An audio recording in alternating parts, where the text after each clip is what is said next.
भगवत गीता तीसरा अध्याय। अर्जुन ने पूछा, हे जनार्दन, यदि आपके तप से कर्म से बुद्धि श्रेष्ठ है तो हे केशव, मुझे इस घोर कर्म में क्यों लगाते हो? मिले हुए वचनों से आप मेरी बुद्धि को भ्रम में डाल रहे हो। निश्चय करके मुझे बतलाइए जिससे मैं कल्याण को प्राप्त हूँ। श्री कृष्ण जी बोले, हे निष्पाप अर्जुन, मैं पहले समझा चुका हूँ कि इस लोक में दो प्रकार की निष्ठा कही गई है। एक तो सांख्य वालों का योग ज्ञान योग है और दूसरा योगियों का कर्म योग है। कर्मों का प्रारंभ न करने से ही कोई निष्कर्म नहीं कहलाता और कर्मों का त्याग करके संन्यास करने से ही किसी को सिद्धि नहीं मिल जाती। मनुष्य क्षण भर भी कर्म किए बगैर नहीं रह सकता। प्रकृति के गुण ही सब मनुष्यों को कुछ न कुछ कर्म करने में लगाते हैं। जो अज्ञानी कर्मेंद्रियों को रोककर आत्मचिंतन करने के बहाने विषयों की चिंता करता है, वो पाखंडी मिथ्याचारी कहलाता है। हे अर्जुन, जो इंद्रियों को मन से दमन कर और विषयों से तृप्त न होने देकर उनसे कार्य लेता है, वह कार्य कर्म योग का अभ्यास कहलाता है और श्रेष्ठ कहलाता है। अपने धर्म के अनुसार नियमित कर्म करो, क्योंकि कर्म न करने से कर्म को करना अच्छा है। बिना कर्म किए हुए तुम्हारे शरीर का निर्वाह नहीं हो सकता। हे कौन्तेय, यज्ञ के निमित्त किए जाने वाले कर्मों को छोड़कर जितने कर्म हैं उनके करने से मनुष्य को बंधन होता है। अतएव तुम फल की इच्छा त्याग कर यज्ञ के लिए कर्म करो। सृष्टि के आरंभ काल में ब्रह्मा जी ने यज्ञ सहित प्रजा को उत्पन्न कर प्रजा से कहा था। ब्रह्मा जी ने यही यज्ञ किया है, यही पर ब्रह्मा जी ने किया है आपके प्रयाग क्षेत्र में कि यज्ञादि कर्म करके वृद्धि को प्राप्त होगे। यही सब कर्म तुम्हारे निमित्त कामधेनु होवेंगे। इस यज्ञ से तुम देवताओं को संतुष्ट करते रहो और देवता भी तुमको संतुष्ट करेंगे। इस प्रकार परस्पर बर्ताव करते हुए तुम और देवता कल्याण को प्राप्त होगे। यज्ञ आदि कर्मों से प्रसन्न होकर देवता तुमको इच्छित सुख की सामग्रियां देंगे, परंतु उनके दिए हुए दान को जो बिना उनका भोग लगाए ग्रहण करता है वो चोर है। पंच महायज्ञ करके जो शेष बचा हुआ भोग करते हैं वे सब पापों से मुक्त होते हैं। पंच महायज्ञ क्या है?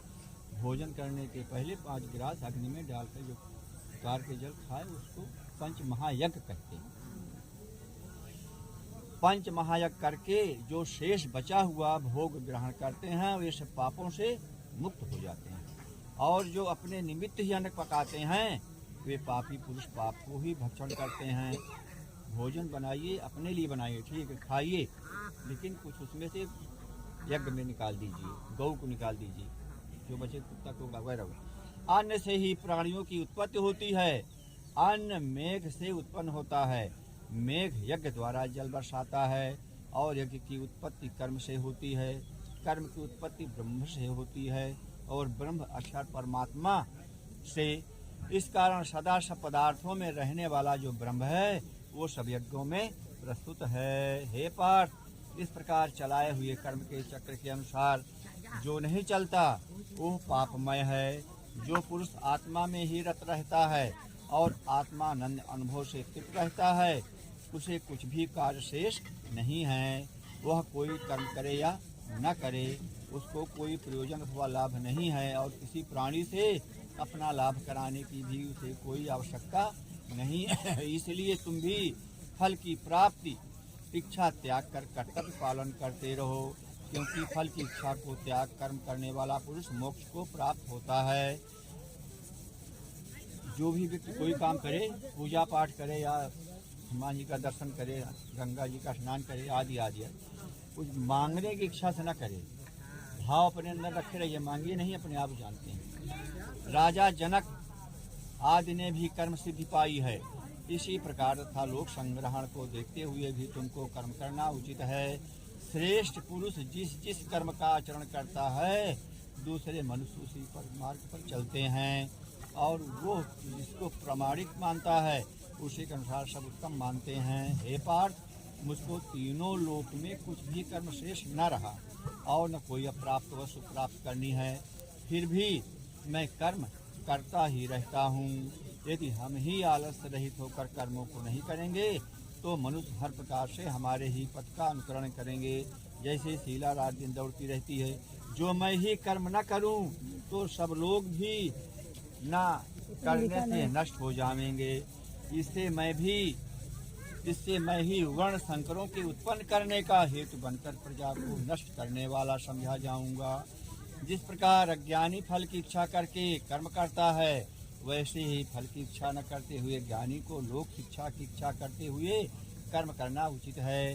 कर्म में आसक्त अज्ञानियों की बुद्धि में ज्ञानी भेदभाव उत्पन्न न करें, परंतु आप स्वयं कर्म करता हुआ उससे भी प्रसन्नतापूर्वक कर्म करवावें।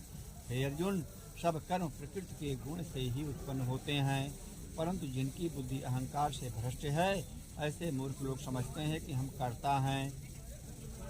जो मूर्ख होते हैं वही कहते हैं कि इसको हमने बनाया, ये हमने किया है। भगवान को नहीं कहते, ये कहिए वो ईश्वर ने बनाया, उन्होंने दिया। परंतु जो गुण और कर्म के विभाग को सच्चा तत्व जानता है, वो ज्ञानी पुरुष ये समझकर इसमें आसक्त नहीं होता है कि गुणों को यह खेल आपस में हो रहा है, गुणों का यह खेल आपस में हो रहा है।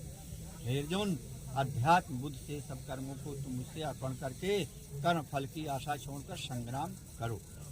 जो पुरुष श्रद्धा पूर्वक मेरे वचनों पर दोष दृष्ट न करके मेरे इस मत के अनुसार आचरण करते हैं, वे लोग कर्म बंधन से निश्चय मुक्त हो जाते हैं।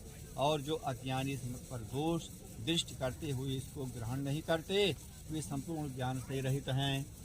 उनको नष्ट हुआ मान जानो, अपना कठिन धर्म भी दूसरे के सहज धर्म से हितकर होता है। स्वधर्म में मरना भी कल्याणकारक है, परंतु अन्य धर्म भयानक हैं।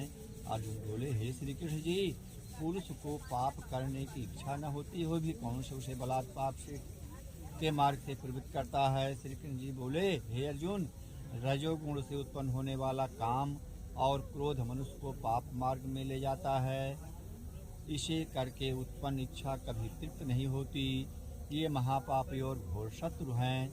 जैसे धुआं से अग्नि, धूल से दर्पण और झिल्ली से गर्भ का बालक ढका रहता है, उसी प्रकार विषय की इच्छा से आत्मज्ञान ढका हुआ है। हे कुंती पुत्र, इस शत्रु का काम को करके ज्ञानियों का ज्ञान आच्छादित हुआ है। इंद्रियां, मन और बुद्धि इस काम के आश्रय स्थान हैं। इनके सहारे विषय इच्छा ज्ञान को आच्छादित करके जीव को मोहित कर लेता है। अतएव तुम सर्व प्रथम इंद्रियों को वश में करके ज्ञान और विज्ञान को नष्ट करने वाले इस पापी काम को जीतो। कहते हैं कि इंद्रियां प्रबल हैं और इंद्रियों से भी प्रबल मन है। खाना शकरकंद है, नहीं मानता। इस प्रकार जो बुद्धि से परे हैं, उस आत्मा को जानकर निश्चयात्मक बुद्धि द्वारा मन को निश्चल करके, हे महाबाहो, तुम उस दुर्धर शत्रु काम को जीतो। इति श्रीमद्भागवत गीता विद्या योग शास्त्र अध्याय समाप्त। तीसरे अध्याय का तीसरा अध्याय का महात्म्य सुनिए, आप लोग भी सुनिए। नारायण जी बोले, श्री विष्णु भगवान जी बोले, हे लक्ष्मी, एक शूद्र अकेला ही वन में रहता था। अनर्थों से उसने बहुत सा द्रव्य इकट्ठा किया, इसी कारण से वह द्रव्य जाता रहा। अब वह शूद्र बहुत चिंतित हो रहने लगा। किसी से पूछता कि ऐसा कोई व्यंजन बताओ जिससे नेत्र में डालकर पृथ्वी का पदार्थ निकाल लूं। तब किसी ने कहा, मांस मदिरा खाया पिया कर वह खोटा कर्म करने लगा। एक दिन धन की लालसा कर चोरी करने रास्ते में चोरों ने मार दिया। तदनंतर उसने प्रेत की योनि पाई। उस प्रेत योनि में उसे बड़ा दुख हुआ। एक बट वृक्ष, बरगद का वृक्ष, एक बट वृक्ष पर रात दिन चिल्लाया करता कि कोई ऐसा भी है जो मुझे इस अधम देह से छुड़ावे। कुछ समय बाद शूद्र की स्त्री से पुत्र जन्मा। जब उसका पुत्र बड़ा हुआ तो एक दिन अपनी माता से उसने पूछा, मेरा पिता क्या करता था और देहांत किस प्रकार हुआ। तब उसकी माता ने कहा, बेटा, तेरे पिता के पास धन बहुत था, वो सब यूं ही जाता रहा। एक दिन धन की लालसा से चोरी करने गया, परंतु मार्ग में चोरों ने उसे मार डाला। तब उसने कहा, हे माता, उसकी गति कराई थी, मैंने उसका पिंडदान वगैरह किया था? तब माता ने कहा, नहीं। फिर कहा, हे माता, उसकी गति करानी चाहिए। ये